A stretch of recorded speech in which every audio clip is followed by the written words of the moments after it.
was Genghis Khan? He was a poor person. His name is recorded as Tajman. Very poor person. He used to be on the streets. So poor that he used to kill the cats and rats on the side, and that was his meal for the day, because no one would support him. And he was so weak that one day the thieves came, they broke into his house, and they took his wife away. After 1 year, they came to drop his wife off. He couldn't take revenge. But then slowly, obviously, he gained his strength and his people around him. He became the tyrant of the world. Within 20 years, he took over Baghdad. The entire Baghdad was taken over. When he entered into Bukhara, we all know Bukhara, where Imam Bukhari comes from. When he entered into Bukhara, he told the Muslims that I am the tyrant being sent as a punishment by your Lord. Such arrogance he had. And that was the same time, just moving 2 years before that, that was the same time in Spain, huge Islamic kingdoms were established. And that was the same time when those kingdoms were fighting with each other. Muslim kings fighting with each other. And one of them is recorded in history that what he would do, he would slaughter Muslims, he would slaughter other Muslims on the battlefield and bring their corpse, bring their heads into his palace. And he would get it skinned off. And the skull, he would pour his wine into it and he would drink it. And thereafter he would put those skulls in his garden and he would grow flowers in it. This is a Muslim king. When Muslims start fighting with others, when Muslim people start disrespecting others, when one nation starts disrespecting other nations, then this is what will happen. So on one side, Muslims were suffering from Genghis Khan, from Tata, and on the other side, this is happening. To that extent, in 360 Hijri, there was a debate in a small Muslim that was taking place about one aspect of the interpretation of the ayat of the Quran. And that debate was between two great scholars. Thereafter, it spilled up and it went ahead to that extent that both parties started standing up in arms and 300 Muslims had lost their lives.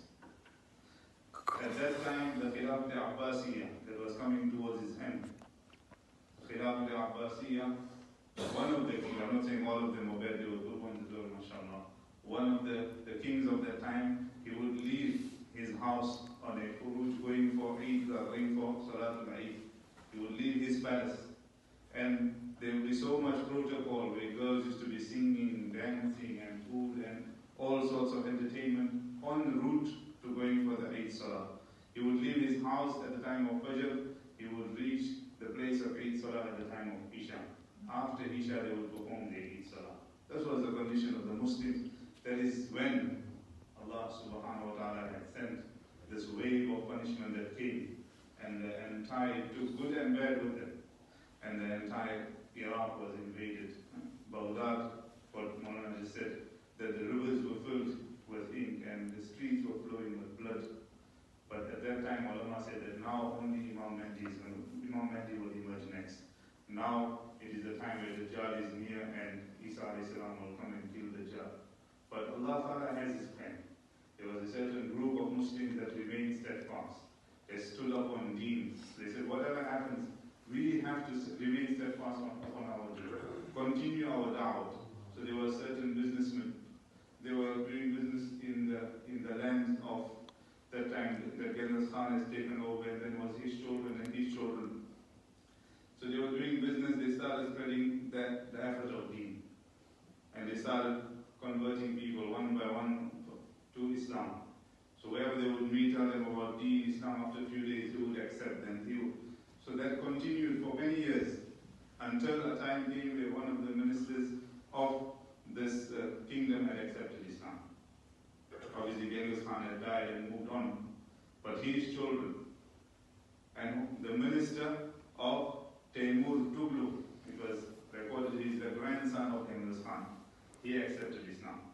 And then he started speaking to his master saying that you should also accept Islam.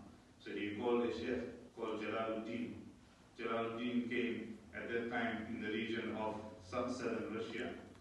And so Temur Kuglu said that I am still young when my father passes away and I become the king, then come to me.